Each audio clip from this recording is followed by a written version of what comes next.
Legenda asal-usul terpisahnya Pulau Bali dan Jawa. Konon dahulu kala, Pulau Bali dan Jawa masih menjadi satu kesatuan daratan. Namun sekarang, kedua pulau ini dipisahkan oleh lautan yang dinamakan Selat Bali.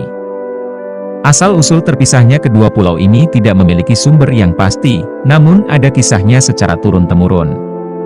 Apakah yang menyebabkan kedua pulau ini terpisah? Berikut asal-usul terpisahnya Pulau Bali dan Jawa. Berawal dari kisah di Kerajaan Daha, Kediri, Jawa Timur. Alkisah di Kerajaan Daha terdapat seorang pendeta bernama Empu Sidi Mantra. Selain dikenal sebagai orang yang sakti mandraguna, ia juga dikenal kaya raya. Empu Sidi Mantra memiliki seorang putra bernama Manik Angkeran. Empu Sidi Mantra dan istrinya sangat sayang kepada anak semata wayangnya tersebut.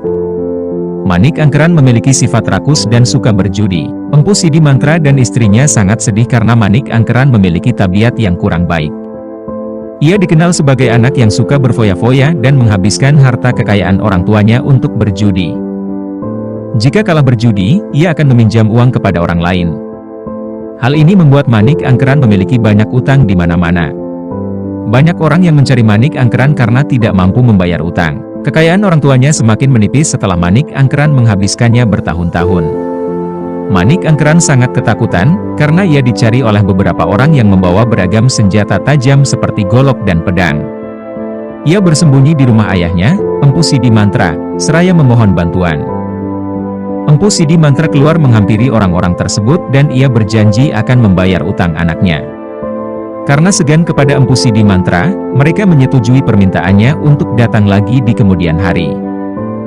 Empu Sidi Mantra meminta bantuan seekor naga yang bernama Naga Basuki. Pada malam harinya, Empu Sidi Mantra berdoa untuk memohon bantuan kepada Tuhan Yang Maha Esa terkait masalah Manik Angkeran. Akhirnya ia mendapat petunjuk supaya pergi ke Gunung Agung untuk menemui seekor naga yang menjaga harta karun di tempat tersebut. Sesampainya di kawah Gunung Agung, ia duduk bersila sambil membunyikan genta dengan iringan mantranya untuk memanggil naga yang bernama Naga Basuki. Naga Basuki kemudian keluar dan Empu Sidi Mantra menceritakan keinginannya. Karena merasa iba, Naga Basuki mengeluarkan emas dan intan dari sisiknya untuk diberikan kepada Empu Sidi Mantra. Ambillah harta ini, cukup untuk membayar utang-utang anakmu. Jangan lupa untuk menasihatinya agar mau berubah, ujar Naga Basuki memberikan wejangan. Setelah mengucapkan terima kasih, Empu Sidi Mantra pamit untuk kembali ke Jawa Timur. Ia kemudian memberikan semua harta tersebut kepada Manik Angkeran seraya menasihatinya agar tidak mengulangi perbuatan itu. Manik Angkeran sangat senang. Ia lalu menjual harta tersebut untuk melunasi utang-utangnya. Uang hasil pembayaran utang tersebut ternyata masih memiliki sisa yang banyak, sehingga ia gunakan lagi untuk berjudi. Namun kejadian kembali terulang, ia kalah berjudi dan kembali berutang. Manik Angkeran kembali meminta pertolongan ayahnya. Namun sang ayah tidak mau lagi menolongnya. Ia ingat kalau ayahnya pernah meminta bantuan kepada Naga Basuki di Gunung Agung. Ia kemudian mencuri genta sakti milik ayahnya serta menuju ke Gunung Agung. Sesampainya di kawah gunung tersebut, ia membunyikan genta sakti hingga membuat Naga Basuki keluar. Manik Angkeran bercerita mengenai utang yang dimilikinya.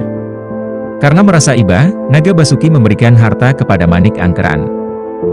Memang dasarnya rakus, ketika Manik Angkeran melihat ada permata besar di bagian ekor Naga Basuki, ia segera menghunus pedangnya, memotong ekor sang naga seraya pergi meninggalkan tempat tersebut. Naga Basuki kesakitan dan menjadi marah. Ia menjilat jejak kaki dari Manik Angkeran. Sehingga seketika itu pula, tubuh Manik Angkeran gosong menjadi abu. Empu Sidi Mantra khawatir, karena sudah beberapa hari Manik Angkeran tidak pulang ke rumah.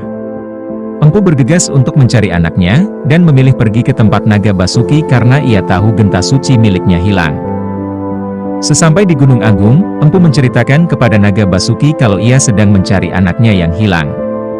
Naga Basuki memberitahukan kalau ia tidak perlu lagi mencari Manik Angkeran karena sudah dibunuhnya. Empu Sidi Mantra kemudian memohon agar anaknya bisa dihidupkan kembali. Naga Basuki bersedia menghidupkan lagi Manik Angkeran, namun dengan syarat. Yaitu Manik Angkeran harus mengembalikan ekor Naga Basuki dan hidup terpisah dengan ayahnya. Manik Angkeran lalu dihidupkan kembali, dan mengembalikan ekor milik sang naga seraya berjanji untuk menjadi manusia yang lebih baik serta akan tinggal di tempat naga Basuki. Empu Sidi Mantra sangat senang melihat anaknya hidup kembali. Ia kemudian berpamitan dengan naga Basuki untuk kembali ke Jawa Timur. Sesampai di wilayah antara Pulau Bali dan Pulau Jawa, Empu Sidi Mantra mengeluarkan tongkat saktinya seraya menorehkan tongkat itu ke atas tanah, seperti memberikan batas antara Pulau Bali dan Pulau Jawa. Lama-kelamaan, bekas torehan tersebut semakin membesar dan terisi air. Wilayah itu terendam air dan menjadi sebuah selat yang kini diberi nama Selat Bali. Selat ini sebagai pemisah antara Pulau Bali dan Pulau Jawa. Kisah asal-usul terpisahnya Pulau Bali dan Pulau Jawa ini memiliki banyak versi, namun padanya inti sama. Berdasarkan kisah ini, ada hikmah yang bisa diambil. Bahwa seseorang tidak boleh rakus dan hidup berfoya-foya selama memiliki banyak harta, karena pasti ada balasannya nanti.